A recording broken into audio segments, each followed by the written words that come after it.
Remember these cases that Apple used to make? These were the official bumper cases launched by Apple back in 2010. They were colorful, vibrant, and a fun little way to show off your shiny new iPhone 4. Shout out to the orange bumper case that I have right over here. And fun fact, up until the iPhone 4, Apple had never officially made their own case for the iPhone. So this case right here was technically Apple's first ever attempt at an official iPhone case. However, this product right here was probably one of Apple's least favorite accessories when it came to the iPhone, and in today's video, we're taking a look at why Apple stopped making bumper cases for the iPhone. Let's get right into it. So first of all, let's talk about why this case even exists in the first place. Back when the iPhone 4 came out, this thing was notorious for a lot of antenna issues. People who would take calls on this thing would experience a lot of dropped calls or a loss in signal bars by simply just holding this in your left hand, as you guys can see. This was later dubbed as Antennagate, and instead of Apple physically fixing this issue on each individual iPhone 4, because that would probably cost Apple way too much money, they actually ended up resorting to launching what was known as the Apple bumper case, which I have right over here.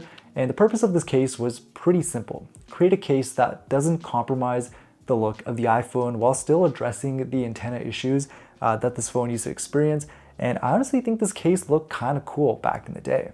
And yeah, as you guys may have seen, we actually have a collection of all 6 official cases right over here. We got black, blue, white, green, orange, and of course pink.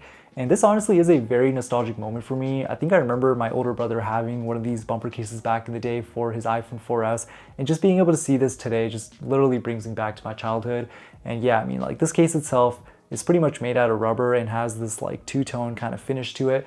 The button cutouts also feel quite premium, but keep in mind this case would cost $29 if you wanted to buy one, which does kind of feel a little steep for a 2010 accessory, but once it's on the phone, it does feel very snug, and this iPhone almost feels like it's not going anywhere. But yeah, $29 is super expensive for a rubber bumper case. And for those who are curious, this case did fit all iPhone 4 models, including the Verizon model, which actually had no SIM card slot. And if I remember correctly, I'm pretty sure Apple came out with a version of this case to support the iPhone 4S. However, that version probably had like larger cutouts for the mute switch and the volume buttons, simply because everything was kind of shifted down on the 4S. But I think the one that I have here is only designed to work on the iPhone 4, so this is technically considered like generation 1, the first generation of the bumper case. But if anyone is an expert on this and can confirm, be sure to comment that down below. I'd be interested to know.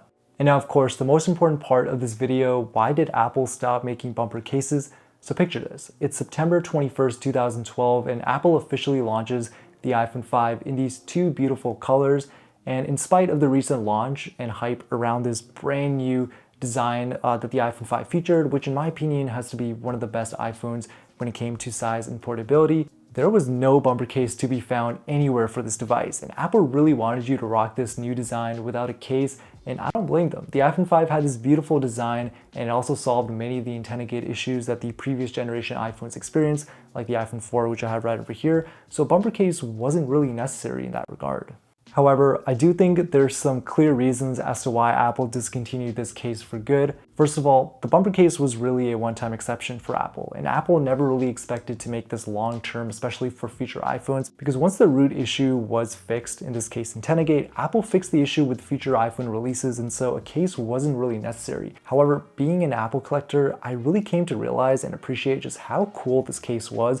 You know, it didn't offer the most protection for your iPhone, but it looked cool. It came in a lot of different colors, and Apple, kind of went out with all the different color options that they could have.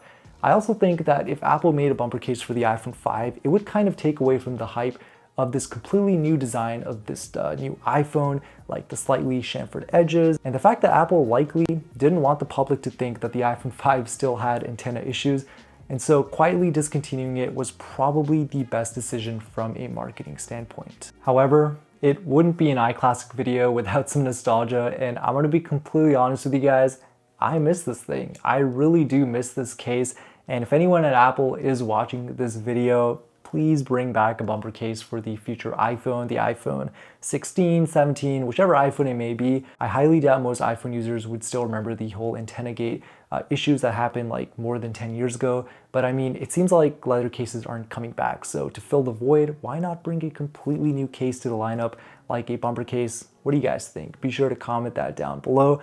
I would absolutely love to see that. I would literally buy it right away. But yeah, being able to use this thing today really just makes this phone feel so retro. I'm honestly very happy that I was able to even get this in my collection. They are very pricey, and you know, there's not a lot of people selling them, so they're a little expensive, but it's definitely worth it. And a quick reminder, there are a lot of replicas of this case that are out there, and I actually have one right over here. The quality is terrible compared to the real case, so just be super careful if you guys do plan to buy one. They're also pretty rare, like I mentioned, and they're pretty hard to come by. And if you guys do come by one and you're not too sure on the authenticity of it, you guys can always comment down below or DM it to me on Twitter. I can help you guys out with that. But yeah, I hope you guys enjoyed this video and learned something new. Oh, and fun fact, there's actually another case that's sitting right kind of behind the camera that I'm going to be reviewing in a future video. I don't want to spoil the video just yet, but it's another case that was discontinued a couple years ago by Apple. I'm not going to say anything else. You guys can guess down in the comment section below. But anyways, I hope you guys enjoyed this video. That video that I was just talking about will be coming out in a couple weeks.